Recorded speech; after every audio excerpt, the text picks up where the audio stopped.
Hello. All right. Oh, that's anticlimactic. Hey, folks, thank you so much for joining me. I appreciate you. Sorry about the audio delay there. Thanks for coming out tonight.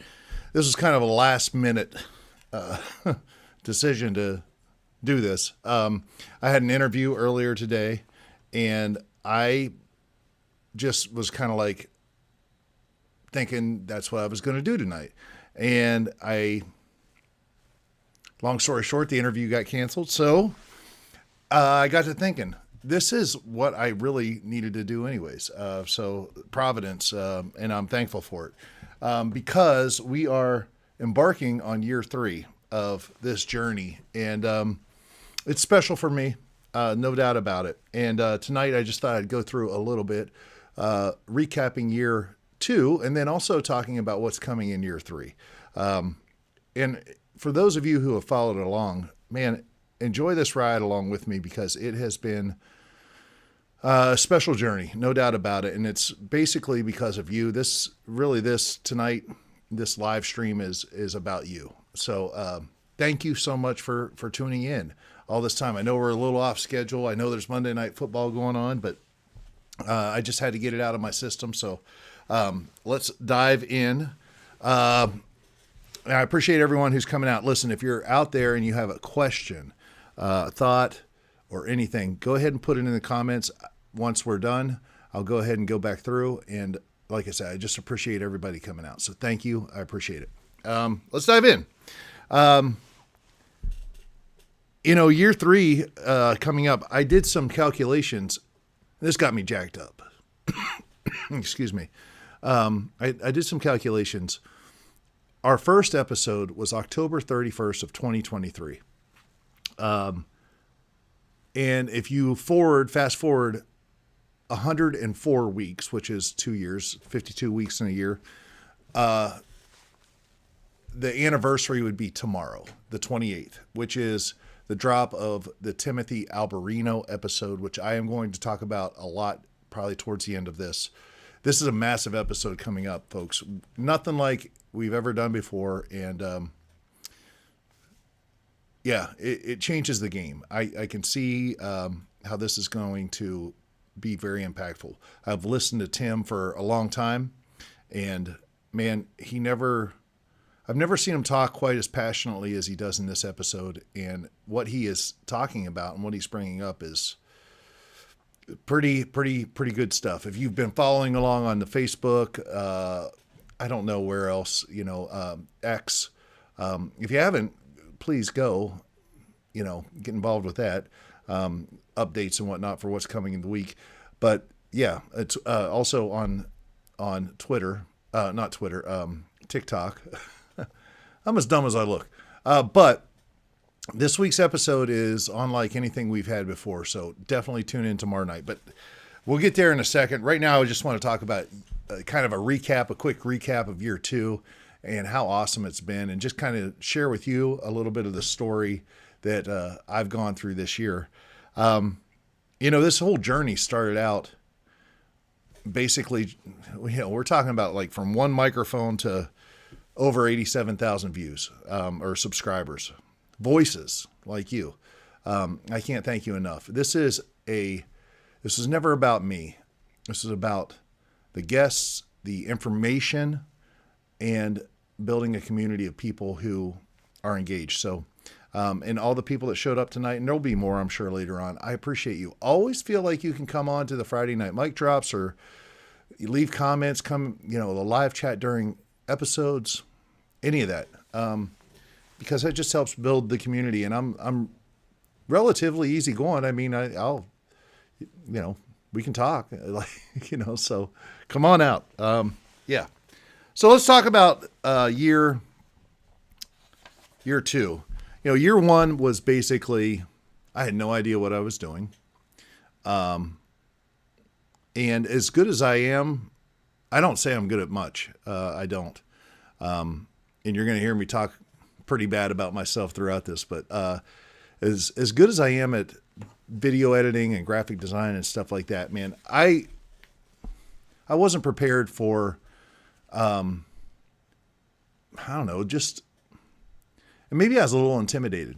That could be the truth. But year one was really about just finding like what this was going to be about. I knew I was supposed to do it. I felt that a calling almost, like I'm supposed to do this, but I didn't know what it was going to be about, what direction it was going to go. Year two is where some things got solidified. And I want to just go down that journey with you because it's impactful for me. There was one moment in year two where I was driving home and I had the thought, I said, what am I doing? I spend 60 plus hours a week on this. And I can't even get 1,000 subscribers. And that's real, that's real. And I had to go through that process. And they often say, that's the thing they say about podcasts is if you can make it through 10 episodes, you'll be okay for a bit. And then can you make it to 1,000 subscribers? And then what do you do with that? And then year two, oftentimes there's growth, but it's also challenging. And if you can make it through year three, you're good to go. We're starting year three. So let me tell you about the year two journey. Let's start out. First of all, once again, thank you guys. Building an evergreen audience means people who are tuning in like you are right now. And that's awesome. Because there's a lot of, like we talk about, man, there's a lot of suppression that goes on with the algorithm, and they will hide it. But if you come around every week, if you're subscribed, if you hit that bell and you know when stuff is coming out, you're good to go. And that evergreen audience is huge. And if you haven't done that already, please do so. Thank you. And share it with your friends because it's something to talk about.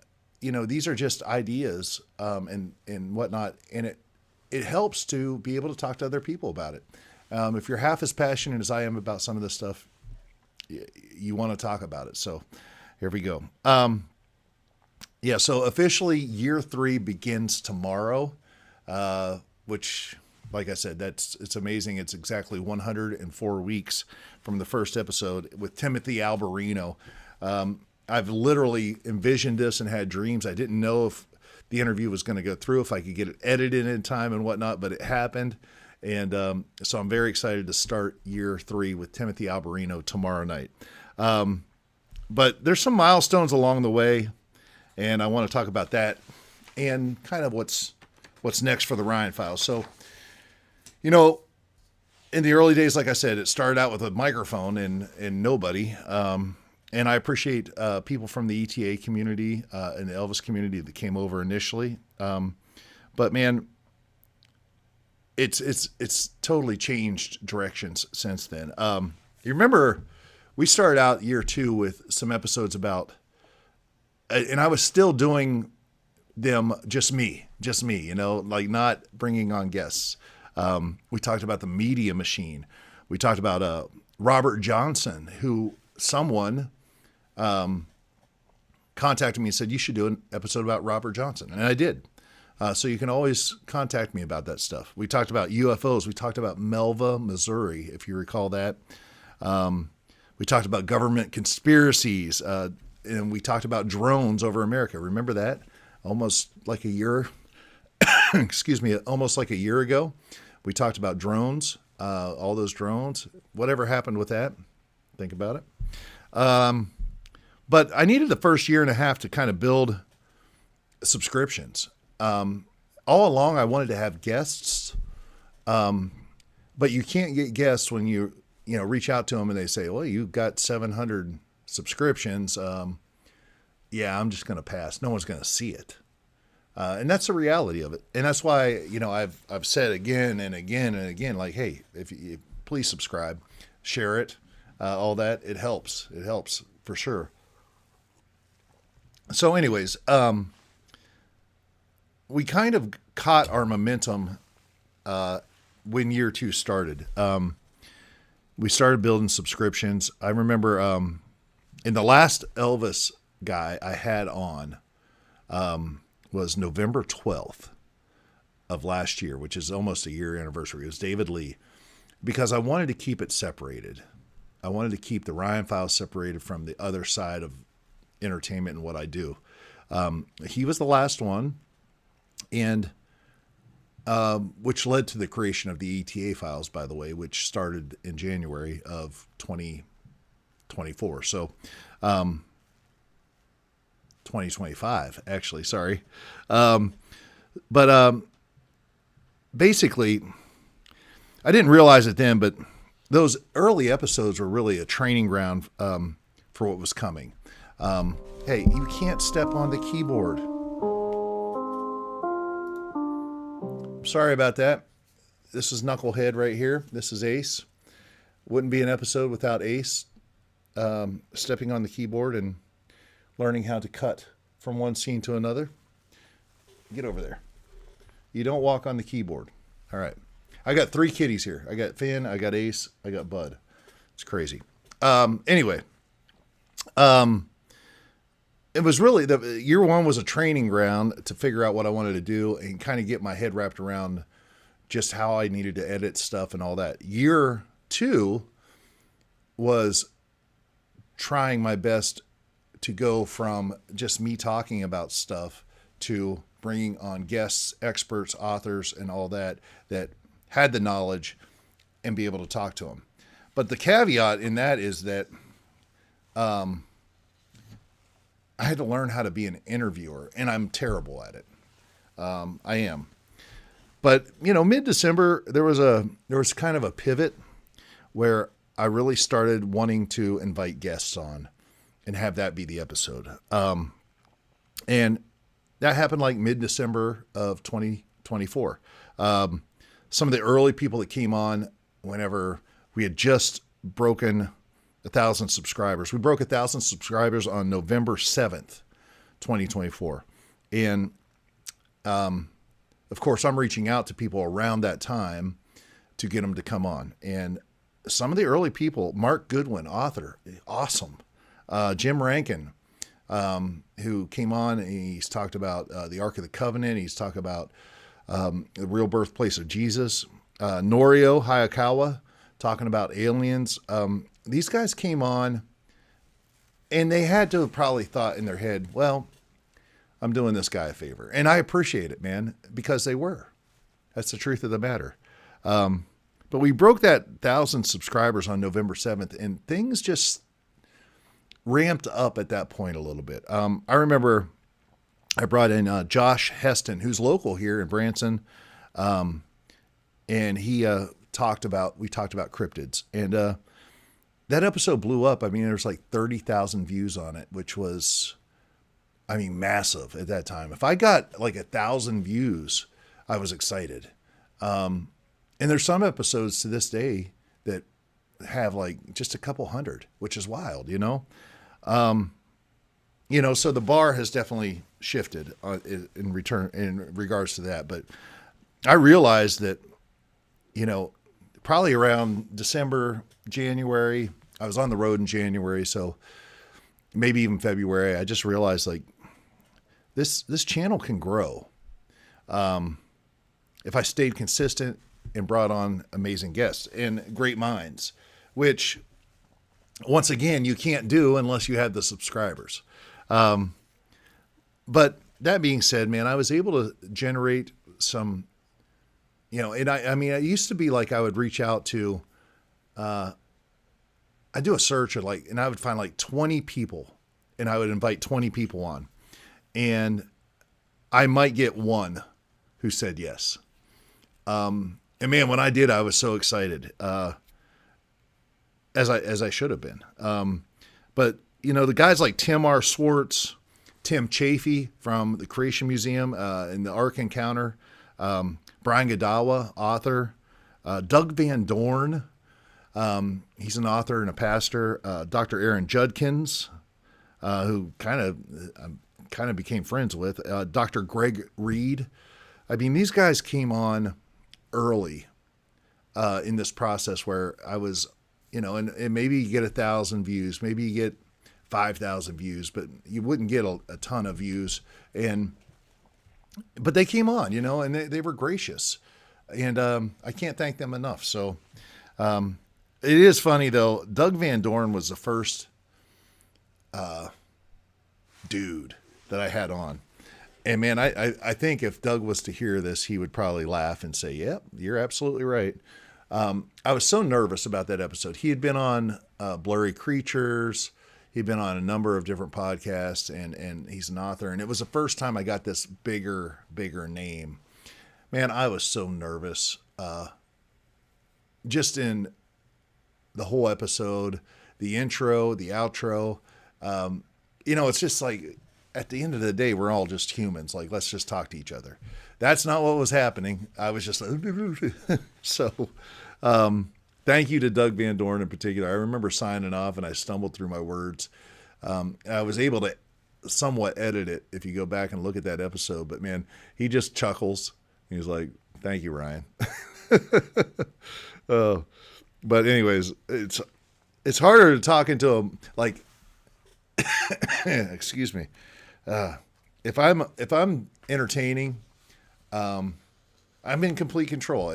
It's a weird thing, but man, I'm a horrible interviewer. And that's one of the things this year that I've realized I got to get better at, and I'm working on it, getting better at interviewing and just being more me and less something that I'm not. So, but we started gaining momentum, that time around like May of this year.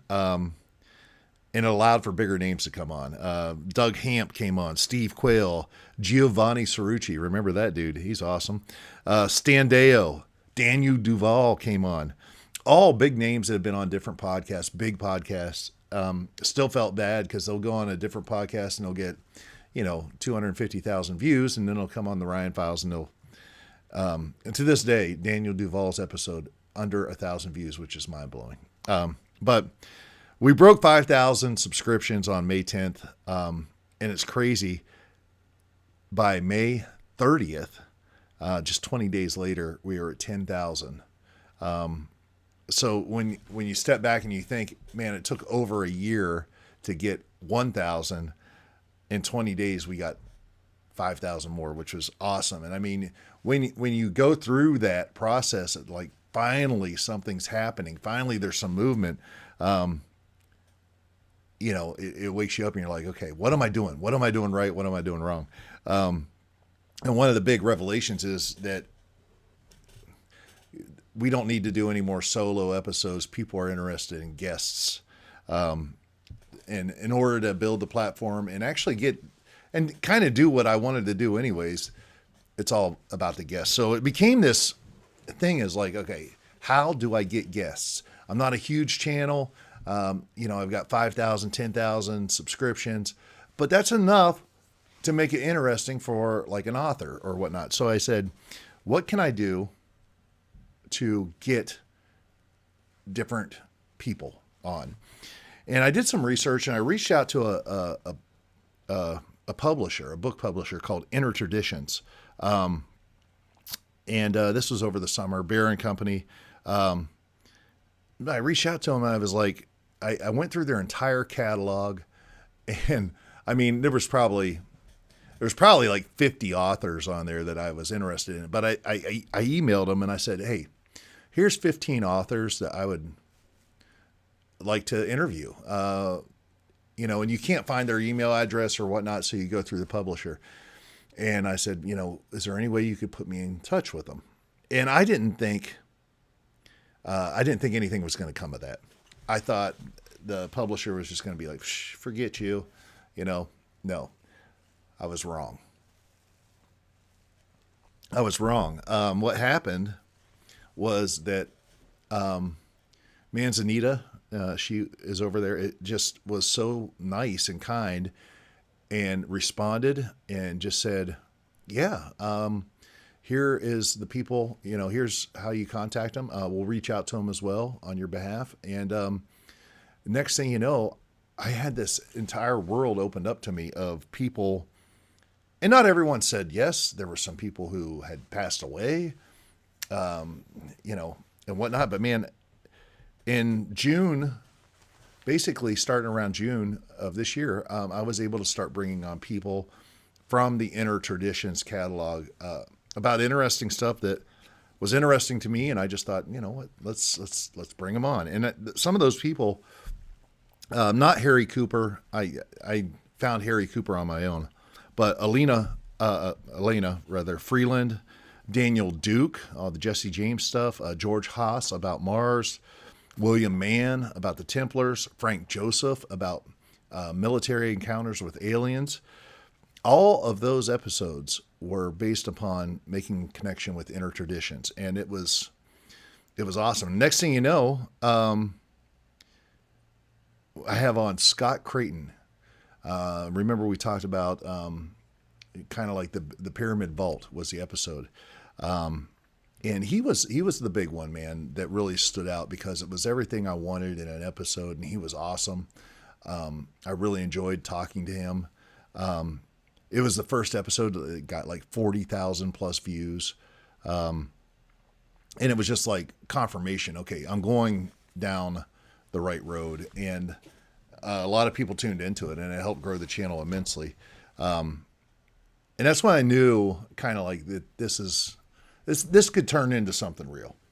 And, so here we are, we're in August-ish of this year, and the momentum's going. Now, keep in mind, remember, I was on the road basically all summer, and it was very difficult. So I filled in the space with stacking interviews from Inner Traditions folks, people that I'd researched on my own and whatnot. And we're getting to that like 50,000 subscriber level. And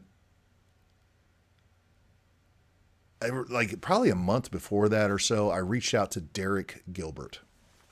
And one of my favorite human beings ever. Derek is a great human. He's over in Israel right now, I think, if I'm not mistaken. But I reached out to Derek, and I had gone to some conferences. I've seen him. I met him. I invited him to come on. He initially said yes, and then he said, listen, I'm taking a step back. He had some health issues going on and whatnot. And, man, I was heartbroken. But I said, you know what, I get it. And I just stayed in touch with him only because I appreciate him. He showed up a couple times on some mic drops, I think just, checking it out. And I just stayed in touch with him. And he emailed me one day and just said, you know what, I'm doing better. And, yeah, I'll come on. And I was like, I was flabbergasted. I didn't know what to say. I was like, that's amazing. And to this day, I think that Derek Gilbert, and I forget even when it was. I think it was in August, mid-August, August 17th, I think it was actually. I brought Derek Gilbert on, and it changed everything. It changed the dynamic of the show in ways. He doesn't have the most views, although it's way up there, but the retention rate of the episode is the highest of anything. And his credibility, and just the fact that he, said he'd come on, it kind of, I think it legitimized the podcast in a way that other people felt like they could come on. It opened new doors, no doubt about it. Guys like Jonathan Hollerman, Judd Burton. I've been trying to get Judd for a long time. Dr. Laura Sanger. Are you kidding me? Some of these names came on after, and in part, I give some credit to Derek Gilbert for that, and heart to Derek Gilbert, man. Thank you, Derek Gilbert, for agreeing to come on, and just a fascinating human being. So his books are incredible. But anyways, we just continued the wave. August. I was still on the road through mid-September, and it was this big wave that started happening, and that's what happens. You build. I continued with the Inner Traditions people. We had on like Danielle Silverman, Christopher Dunn. I tell the story, if you watch the aftermath on Patreon, basically got a gig from Christopher Dunn. It's awesome. This guy is amazing researcher, talking about pyramids, and he's like, why don't you come do a show? It's awesome. I added some of my own guests in there that just through research. Walter Bosley, Dr. Michael Lake. Are you kidding me? One of the biggest, 200 and almost like 250,000, like almost 250,000 people saw that episode. It's crazy. And there was a shift though that came, and Bud's trying to join us. God bless you, Bud. There was a shift that came, and that shift was, we had gotten past that 50,000 subscription mark, and people started reaching out to me. I've never had that happen before, because it was always like, Bud, you can't walk on the computer, buddy. Here, you can't walk on the computer. I'll put you up there. Oh, that's a big kitty. Oh, I'll put you up there. There you go. Whew. It was the first time that people started reaching out to me and either telling me about someone I should try to get on, or they themselves were like, have me on. And it's changed the game for me, no doubt about it. But one of the best examples of this is Gary Leggiere. Of course, you know Gary Leggiere from the Mars episode, and he is awesome. But you know, and he was I think he was the first person to break 100,000 views for an episode. Gary Leggiere. You know, I thought it would be Derek Gilbert, but it's him. I think it's over 200,000 now. But Gary's awesome, and we're going to have him back. But here we are, and then all of a sudden by October 15th, which is not that long ago, 80,000 subscriptions.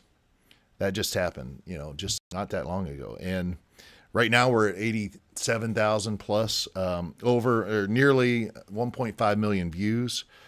Obviously the goal by the end of the year is to be at 100,000 subscriptions. That would be awesome. But, you know, I can't give enough gratitude to, excuse me, to the community, the subscribers, the members, the Patreon agents, all of this. It's definitely been a journey, and I can't thank you enough. This has never been about me, which is why I was glad to start doing interviews. You know, I can interview. I mean, I can do research. I can write a script, read it off a teleprompter, and edit it. But that's just me. Like, the interesting thing is hearing from other people, and so, and then hearing from you guys. That's why I love people that tune in and comment and all that. Like I said, I'm not unapproachable or any of that, so I appreciate you guys so much. I do want to say special thanks to my wife, Amy, for being with me through this process. She knows what the amount of time I put into this and sacrifices that are made, and I appreciate her first and foremost. I appreciate my kitties for keeping me company, not always in the best way. Oh, I wish you could see Bud right now. I wish you could see. You just saw that big kitty, right? That just walked across the screen. I wish you could see him. Here, I'm going to take a picture. I know this is not the way I should be doing it. Here, but here. All right. I don't know. See if you can see. Can you see that? That's what he's doing right now. See that? Sleeping. That's awesome. Anyways, I appreciate the kitties. I appreciate my castmates at Legends, especially the guys in my dressing room, Clint and Justin, for putting up with me. I know I drive them crazy, and I love them, and they drive me crazy too about other stuff. But they've had to live this, and they've been very gracious, and I can't thank them enough. Thank you, fellas. Clint from the Clint Documents, and Justin, who's just Justin. So I appreciate you guys. But you know, the bottom line is this isn't really, it's not even really a show. I mean, And I still don't even know how to define it, because I know that we're getting close to where our direction is, but it still will be redefined in year 3. I do believe that. But man, this is just a movement of people seeking truth, who are curious and not afraid to, ask questions and hear things maybe that they don't believe, but have to think through it. Why don't I believe this? Why don't I believe this? Instead of like, everybody else tells me not to believe it, so that's what I'm just not going to believe it. Well, maybe if I can get people to stop doing that and think for themselves, then this program is the most successful thing I've ever done in my life. That's what I'm saying. But in year 3 now, here we are, man. Here we are, hoping to get to 100,000 subscriptions by the end of the year. And we're doubling down, literally. It starts this week. Tomorrow, 104 weeks later, Timothy Alberino is coming on, and he is going to drop some truth bombs. And I'm telling you, this is not like maybe other episodes that you've seen. I was in the middle of the interview. I was in the middle of the interview with Tim, and I'm like, man, he's got some passion on this stuff. And you're listening and you're hearing it, and then you go back and you start editing, and you're hearing it again. You're like, holy crap, he's like really dropping some knowledge here. So, man, if any of your friends out there you haven't shared the Ryan Files with yet, do it for tomorrow night's episode. That's the best place to begin, because tomorrow night's episode is what I want this to become. It's awesome. So, but we are doubling down. Like I said, we got a new format. Tuesdays, normal night, 7 p.m. We're going to do that. But we're adding every Friday at 9 p.m. Now, every other week, there's going to be an After Dark episode, which is a new episode, new guests, maybe a little bit edgier topics. We'll see. For the time being, every other week then, besides the After Dark ones, are going to be Case Reopened, because like I said, there's a lot of episodes early on in the Ryan Files. We're over like 300 and some uploads. So there's a lot of stuff that people haven't gone back and looked at. And I'm just going to repackage it, talk about it maybe a little bit in a new intro, and then show the episode. The first one will be coming up. It's going to be that trip to Peru I took. It was episode 2, actually. But I talk about meeting Timothy Alberino and the influence that he's had, and part of the reason why this podcast exists in the first place. So upcoming schedule is, you talk about kicking off year 3. Tomorrow night, Timothy Alberino disclosure. Watch it. The debate is over, friends. Aliens are real, and they're here, and all the people in the government know it. They all know it. They're not talking about whether or not they're real. They're talking about, what do we do? On Friday, Terry Mosley's coming on to talk about 3I Atlas, the interstellar comet. Also, just so you know, Timothy Alberino, we talk a little bit about that as well, and some crazy things that nobody else is saying. But he has insider information because he's tied in at the congressional level and the intelligence community. So he's got some information, and he drops it. So tune in. The following Tuesday, Dr. Gregory Rogers, NASA whistleblower, 31 space missions. He was the doctor over, and he's dropping knowledge about our secret space program. Then we have our first Case Reopened episode about Peru, like I told you about, episode 2. Then the week after that, Tuesday, Bloodlines of the Nephilim with Gary Wayne. I had to push his episode. It was originally scheduled for this week, and I'm sorry to Gary Wayne, but some of what is going on is current with 3I Atlas, and I wanted to get it out in time because it could matter. We'll see. And then the following Friday, another After Dark episode about cryogenics and the quest for immortality. So the bottom line is, man, the Ryan Files is about truth, revelation, and faith, and we're going to plow down that road. I want to see what everyone has said. Sorry, I've been talking. First and foremost, Francis O'Meara, I appreciate that. The tip. Thank you so much. $20. You are amazing. Thank you. I appreciate Audacious Amber coming on and showing support. Newer to the channel, but thank you. Brenda, I appreciate you. Margaret, always, and Joe, thank you so much for your support. You've been great. Thank you, Jill, for tuning in.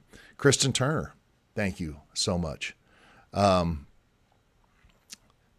Dibb, message retracted. Well, Valerie, I appreciate you tuning in. Faye, thank you so much. I appreciate it. And Byronisms, I appreciate you, buddy. He texts me sometimes, calls me, or not calls me, but emails me and whatnot. And he always has something clever and interesting to say, so I appreciate him. Brian, you're awesome, man. Thank you. Once again, thank you, Margaret. Brenda Castleberry, yeah. Where is Ace right now? I don't know where Ace is.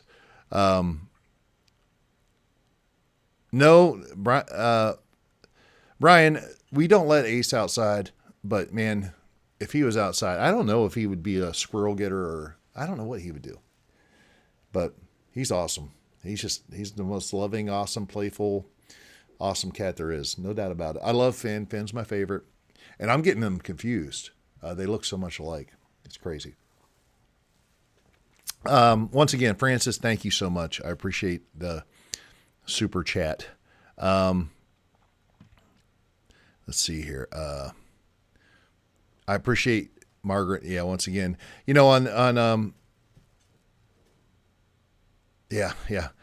Margaret is, she's been so helpful, her and her husband, Joe, and their support of the channel with Patreon and being channel subscribers. I just can't thank you so much. And the Word of God, I knew Elvis was still alive. He's on YouTube. Well, I don't know who the Word of God is, but I am not Elvis. But listen, I appreciate you guys tuning in tonight.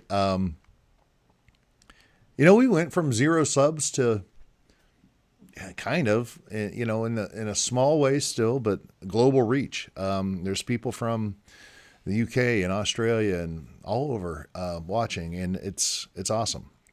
And you know, I don't get to talk. I wish I could talk to everyone who subscribed. I do, and maybe someday I will. Maybe someday we'll have a conference and we can all come out and hang out and talk. But the bottom line is, we're pushing forward.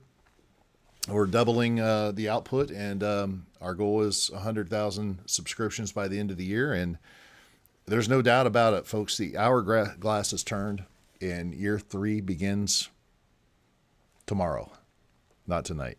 But this is a good wrap up of year 2. I did an episode last year wrapping up year 1, and I just wanted to, it feels right to do it. And I appreciated the journey myself of just going back through and looking at everyone that has been on and whatnot. And I'm so thankful to the guests.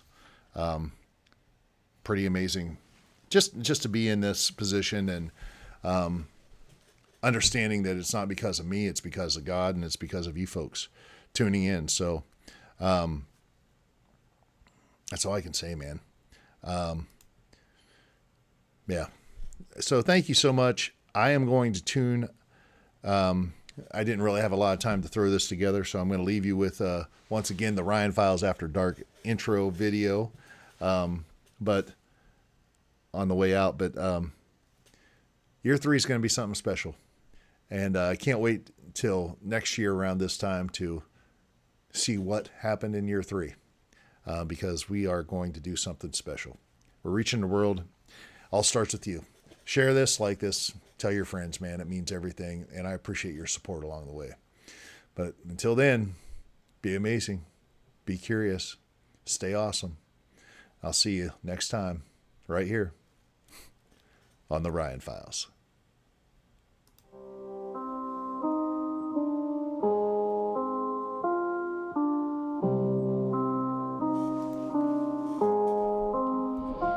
Whispers in the static, secrets leave a mark. Truth ain't in the daylight, it lives after dark. Ryan's on the trail, pulling threads apart. The Ryan Files After Dark, this is where it starts. Angels on the skyline, demons in the mist. Giants in the earth, fists the size of cliffs. Nephilim footprints, history's abyss. Pyramids aligned, but who's making the list? Oh God, sleeping, Yahweh's thunder roars.